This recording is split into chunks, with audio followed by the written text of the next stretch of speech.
Hello students, welcome to physics classes. आज class first year के work power energy chapter के संघट्ट के तीसरे लेक्चर में पूर्णतः अप्रत्यास्थ संघट्ट परफेक्टली इनइलास्टिक कोलिजन के बारे में अध्ययन करेंगे। मान लिया दो पिंड जिनके द्रव्यमान क्रमशः m1 तथा m2 एक सरल रेखा में क्रमशः u1 व u2, जहां पर u1 की वैल्यू u2 से अधिक है, वेग से गति कर रहे हैं। बाह्य बल के अभाव में, मतलब इस पर कोई एक्सटर्नल फोर्स काम नहीं कर रहा है, दोनों पिंड पूर्णतः अप्रत्यास्थ संघट्ट करते हैं। तो अप्रत्यास्थ संघट्ट मीन्स हो गया कि पहली बॉडी दूसरे बॉडी के साथ चिपक जाती है या उसमें धंस जाती है, तथा संघट्ट के पश्चात परस्पर चिपक जाते हैं।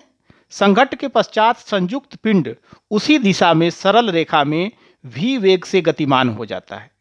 जैसे देखें, पहला पिंड m1 द्रव्यमान u1 वेग से आगे जा रहा है, दूसरा पिंड m2 u2 वेग से आगे जा रहा है। यहां पर u1 का मान u2 से अधिक है, अदरवाइज अगर u1 का मान u2 से कम होगा तो यह इससे कोलाइड नहीं करेगा, टकराएगा नहीं। ये स्थिति है संघट्ट से पूर्व। लेकिन जब यह संघट्ट होता है तो m1 पिंड m2 के साथ चिपक जाता है, अर्थात अब यह दोनों जो है एक पिंड की तरह से काम करते हैं। तो इसका टोटल द्रव्यमान हो जाएगा m1 प्लस m2, और यह संयुक्त पिंड v वेग से इसी सरल रेखा में आगे की तरफ बढ़ता है। तो यह स्थिति है संघट्ट के पश्चात। अब आप इसमें यह देखेंगे कि संघट्ट से पूर्व पिंडों का कुल रेखीय संवेग m1 u1 plus m2 u2, संघट्ट के पश्चात पिंडों का कुल रेखीय संवेग m1 plus m2 total mass हो गया इंटू v वेग से जा रहा है, तो m1 plus m2 into v। पूर्णतः अप्रत्यास्थ संघट्ट में पिंडों का कुल रेखीय संवेग संरक्षित रहता है। तो संवेग संरक्षण के नियम से संघट्ट के पहले का संवेग और संघट्ट के बाद का संवेग दोनों आपस में बराबर होंगे, अर्थात m1 u1 plus m2 u2 equals to m1 plus m2 into v। इसे v का मान निकाल लेंगे तो v equals to m1 u1 plus m2 u2 upon m1 plus m2, equation number 1। अब इस v की सहायता से अब संयुक्त पिंड जिस वेग से आगे गति कर रहा है उसकी वैल्यू को हम कैलकुलेट कर सकते हैं। संघट्ट से पूर्व पिंडों की कुल गतिज ऊर्जा, तो पहले पिंड की गतिज ऊर्जा 1/2 m1 un स्क्वायर और दूसरे पिंड की 1/2 m2 u2 स्क्वायर, दोनों को ऐड कर दिया तो संघट्ट से पूर्व यह कुल गतिज ऊर्जा हो गई। लेकिन संघट्ट के पश्चात संयुक्त पिंडों की जो गतिज ऊर्जा है वह 1/2 total mass into velocity square, तो 1/2 m1 plus m2 into v square. संघट्ट में हुई गतिज ऊर्जा की हानि, तो यह हम कैसे निकालेंगे? गतिज ऊर्जा की हानि अर्थात जो दूसरी स्थिति में मिला है संयुक्त पिंडों की गतिज ऊर्जा, संघट्ट के पश्चात यह गतिज ऊर्जा प्रारंभिक गतिज ऊर्जा से, अर्थात संघट्ट के पहले जो गतिज ऊर्जा थी उससे कम होगा। तो संघट्ट में हुई गतिज ऊर्जा की हानि इक्वल्स टू प्रारंभिक गतिज ऊर्जा 1/2 m1 un square plus 1/2 m2 u2 square, जो कि संघट्ट के पहले है, minus 1/2 m1 plus m2 into v square, यह संघट्ट के बाद। अब समीकरण 1 से v का मान समीकरण 2 में रख देंगे, तो संघट्ट में हुई गतिज ऊर्जा की हानि delta k equals to 1/2 m1 un square plus 1/2 m2 u2 square minus 1/2 m1 plus m2, और v की जगह पर हो गया m1 u1 plus m2 u2 upon m1 plus m2 का होल स्क्वायर। अब इसे हम सिंप्लीफाई करेंगे, तो सिंप्लीफाई करेंगे तो 1/2 को हम बाहर ले लिए। इसमें आप देख रहे होंगे कि m1 प्लस m2 से मल्टीप्लाई है और m1 प्लस m2 का स्क्वायर से डिवाइड है, तो एक m1 प्लस m2 ऊपर से कट जाएगा तो नीचे बच जाएगा m1 प्लस m2, और ऊपर होगा m1 u1 plus m2 u2 का होल स्क्वायर। तो ये मिल गया। अब m1 प्लस m2 को बाहर ले लीजिए, तो जब बाहर ले लेंगे तो इन दोनों से डिवाइड हो जाएगा, तो m1 प्लस m2 और into m1 un² plus m2u2², यहाँ से क्रॉस मल्टीप्लिकेशन किया गया है, तो m1 प्लस m2 ये बाहर आ गया, इसके साथ m1un² प्लस m2u2² के साथ m1 प्लस m2 से मल्टीप्लाई हो जाएगा, माइनस m1u1 प्लस m2u2 का होल स्क्वायर। अब इसे हम सिंप्लीफाई करेंगे तो ये पहले की वैल्यू तो उतनी ही रहेगी, m1 इंटू m1u1² है तो ये हो जाएगा m1² प्लस m1 m2u2², फिर m2 से तो प्लस m2 u2² और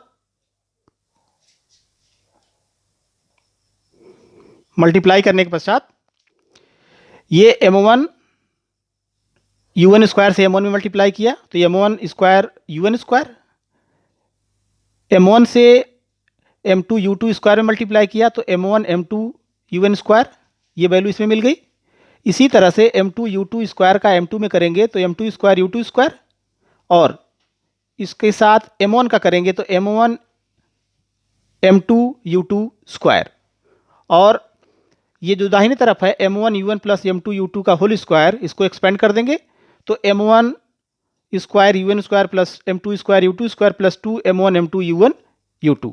अब ये बीच में आप देख रहे हो माइनस लगा हुआ है, तो m1 u1² यहाँ से कट जाएगा माइनस के साथ, m2 u2² ये इसके साथ कट जाएगा, तो बचेगा 1/2 m1 प्लस m2, और यहाँ से मिल गया m1 m2 u1² plus m1 m2 u2² और minus 2 m1 m2 u1 u2, ये मिल जाएगा, ये वैल्यू बच गई। अब इसमें से हम m1 m2 इन तीनों में है तो m1 m2 को हम कॉमन ले लेंगे, तो यहाँ से मिलेगा u1² plus u2² minus 2 u1 u2।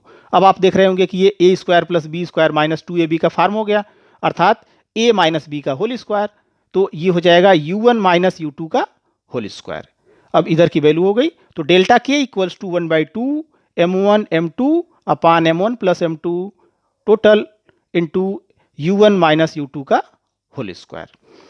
अब ये आप देख रहे होंगे कि u1 माइनस u2 का होल स्क्वायर हमेशा पॉजिटिव होगा, तो जब ये पॉजिटिव होगा तो डेल्टा k की जो वैल्यू होगी यह हमेशा पॉजिटिव होगी, जो कि यह दर्शाती है कि गतिज ऊर्जा में, यानी टोटल ऊर्जा कह सकते हैं कि टोटल ऊर्जा में यहाँ पर हानि होगी। यदि u2 बराबर 0 अर्थात दूसरा पिंड जो है वह रेस्ट में है, तो जब दूसरा पिंड जो है रेस्ट में है तो उस स्थिति में u2 की वैल्यू 0 हो जाएगी।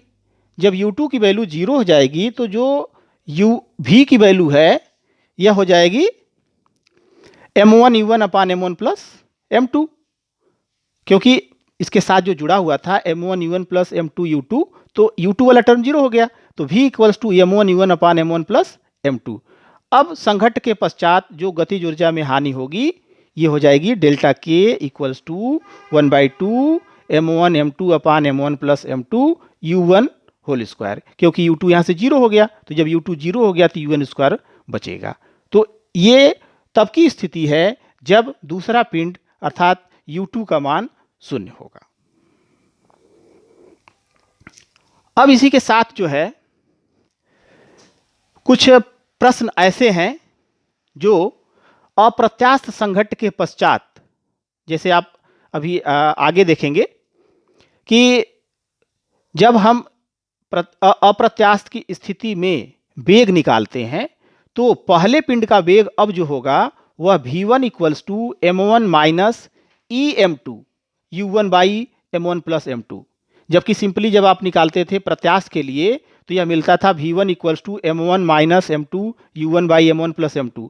अब यहाँ पर e जो इसका प्रत्यावस्थान गुणांक है यह इसके साथ लग गया। इसी तरह से दूसरे टर्म के साथ m2 1 plus e u2/m1 plus m2, और दूसरे पिंड का वेग जो v2 है m1 1 plus e into u1/m1 plus m2 plus m2 minus e m1 u2/m1 plus m2। और गतिज ऊर्जा में हानि अर्थात ऊर्जा की जो हानि है इस स्थिति में, अप्रत्यास्थ की स्थिति में, ये q इक्वल्स टू हो गई 1/2 m1 m2 upon m1 plus m2, और U1 माइनस U2 का होल स्क्वायर, साथ में मल्टीप्लाइंग फैक्टर लग जाएगा 1 माइनस ई का होल स्क्वायर। n उछाल के बाद वस्तु द्वारा तय की गई ऊंचाई।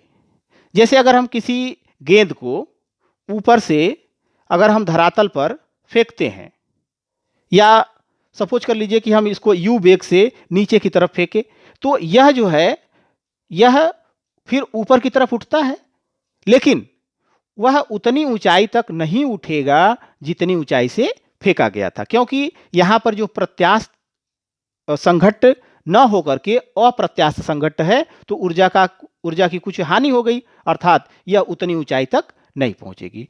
तो यह पहले स्थिति में पहुंची h1 ऊंचाई तक, फिर जब यह गिरेगी तो h2 ऊंचाई, h3 ऊंचाई। अब ऊंचाई क्रमशः आप देख रहे होंगे कि ये घटता जा रहा है और एक स्थिति आएगा कि वह शून्य पर आ जाएगा।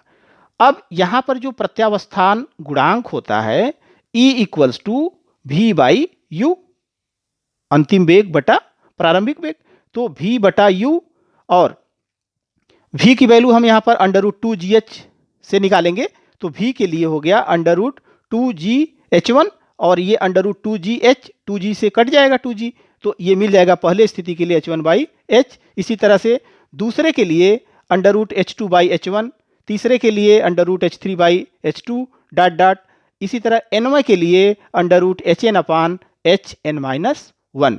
यह प्रत्यावस्थान गुणांक हो जाएगा। अब इस प्रत्यावस्थान गुणांक और हाइट की सहायता से हम जो है ये निकाल सकते हैं कि प्रथम उछाल के बाद वस्तु द्वारा तय की गई ऊंचाई, कितनी ऊंचाई तक वह जाएगा। तो E की वैल्यू है √h1 अपान h, अगर दोनों तरफ स्क्वायर कर दिया जाए तो E square equals to h1 upon h, अर्थात h1 equals to E square into h। यह पहली हाइट हो गई।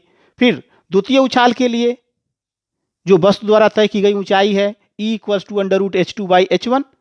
अब h2 बाई h1, अब यहां पर भी स्क्वायर कर देंगे, तो स्क्वायर कर देंगे तो h2 equals to E square h1, और h1 की जगह पर पुट कर देंगे E स्क्वायर h, तो ये मिल जाएगा E पावर 4h। इसी तरह से अगर हम nवें उछाल के बाद वस्तु द्वारा तय की गई ऊंचाई कैलकुलेट करें तो E की वैल्यू हो गई √hn अपान hn माइनस 1, अर्थात hn equals to e to the power 2n into h। अब हम अगर h1 h2 और जो हाइट है, मतलब वो उछाल के बाद जो मिली है, h1 h2 h3 hn का अनुपात निकालें तो 1:2 E स्क्वायर h2 E power 4 dot dot, last में n के लिए e to the power 2n minus 2, ये मिल जाएगा। तो इसकी सहायता से न्यूमेरिकल सॉल्व करते समय आप आसानी से कितनी ऊंचाई तक वह जाता है यह कैलकुलेट कर सकते हैं। nवें उछाल के बाद वस्तु द्वारा तय की गई कुल ऊर्ध्वाधर दूरी, तो कुल दूरी कितनी होगी? h इक्वल्स टू प्रारंभिक, अगर आप इसको फिगर से देखें, यह यहां से गिरेगा, लेकिन इस स्थिति में जब यह ऊपर जाएगा h1 ऊंचाई, तो फिर h1 ऊंचाई नीचे भी आएगा, तो यहां पर जो दूरी होगी यह 2h1 होगी। इसी तरह से यह h2 ऊपर जाएगा और फिर h2 नीचे आएगा, तो जो टोटल दूरी होगी 2h2, ये 2h3 और डॉट डॉट 2hn होगा। तो जो टोटल अपवर्ड डिस्टेंस या हाइट है, यह यहां से h plus 2h1 plus 2h2 plus 2h3 dot dot dot 2hn की वैल्यू, तो ये हम यहां से वैल्यू रख करके निकाल लेते हैं। तो देखें h equals to h 2h1 plus 2h2 plus 2h3, ये मिल गया। अब h1 की वैल्यू कितनी है? E स्क्वायर h, h2 की वैल्यू कितनी है? E पावर 4h, h3 की वैल्यू कितनी है? E to the power 6h dot dot. अब इसमें से h को कॉमन ले लें, तो जब h को कॉमन ले लेंगे तो यहां से हो गया 1 और प्लस 2e स्क्वायर, और यहां से हम 2e स्क्वायर भी कॉमन ले लेंगे, तो 1 प्लस ई स्क्वायर प्लस ई पावर 4 डॉट डॉट डॉट। अब आप ये देख रहे हैं कि सीरीज बन गई। जब सीरीज बन गई तो इसको आप सिंप्लीफाई करेंगे तो ये 1 अपान 1 माइनस ई स्क्वायर, तो कैपिटल H की वैल्यू हो गई small h into 1 plus 2e square 1 by 1 minus E square. अब इस 1 के साथ इसको सिंप्लीफाई कर लेते हैं, तो क्रॉस मल्टीप्लाई कर लेंगे, तो capital H equals to h अब यहाँ से 1 minus E square plus 2e square, minus E square plus 2e square से एक माइनस निकल जाएगा तो बच जाएगा प्लस ई स्क्वायर। तो h times 1 plus E square upon 1 minus E square, यह टोटल हाइट होगी। और यह इस टर्म में आ गया कि इसकी प्रारंभिक ऊंचाई कितनी थी और e जो उसका प्रत्यावस्थान गुणांक है, तो इसके टर्म ये मिल गया। इसी तरह से स्थिर अवस्था में आने तक वस्तु द्वारा कितना समय लिया गया, यह समय भी हम कैलकुलेट कर सकते हैं। तो t equals to small t h height के लिए, फिर 2t1 मतलब t1 जाने का t1 आने का, फिर अगले स्टेप के लिए 2t2 t2 जाने का t2 आने का। तो टोटल टाइम हो गया capital T equals to small t plus 2t1 plus 2t2 plus 2 dot dot. अब t equal to under root 2h by G और t1 under root 2h1 by G, t2 under root 2h2 by G. अब यहाँ से आप देख रहे होंगे कि कुछ चीज़ें कॉमन है, तो कॉमन क्या है, अंडर रूट 2h बाई जी। तो अंडर रूट 2h बाई जी को अगर हम कॉमन ले लें और h1 की वैल्यू यहाँ पर पुट कर दें ई स्क्वायर एच, h2 की वैल्यू ई पावर 4h, तो 2h बाई जी को कॉमन लेंगे तो यहाँ से मिलेगा 1 प्लस, अब यहाँ से आप देखें ये 2 है और h जो है 2 और h जी ये बाहर आ गया है, तो अंडर रूट का स्क्वायर होगा ई स्क्वायर, तो ई स्क्वायर से बचेगा सिर्फ ई प्लस यहाँ से बचेगा ई पावर 4 का रूट हो गया ई स्क्वायर। अब आप ये देख रहे होंगे कि t equals to under root 2h by g 1 plus 2e plus 2e square plus dot dot, और यह 1 plus 2e plus 2e square की जो सीरीज है ये हो गई 1 प्लस ई अपान 1 माइनस ई, और ये पहले की value under root 2h by G. अर्थात टोटल टाइम अर्थात स्थिर अवस्था में आने तक, जब उसको नीचे गिराया गया तब से शून्य स्थिति में आने तक जो समय होगा यह कुल समय होगा t capital T equals to 1 plus E upon 1 minus E under root 2h by G, जहाँ पर e इसका प्रत्यावस्थान गुणांक है, h कितनी हाइट से ये गिराया गया था और g उस स्थान पर गुरुत्वीय त्वरण।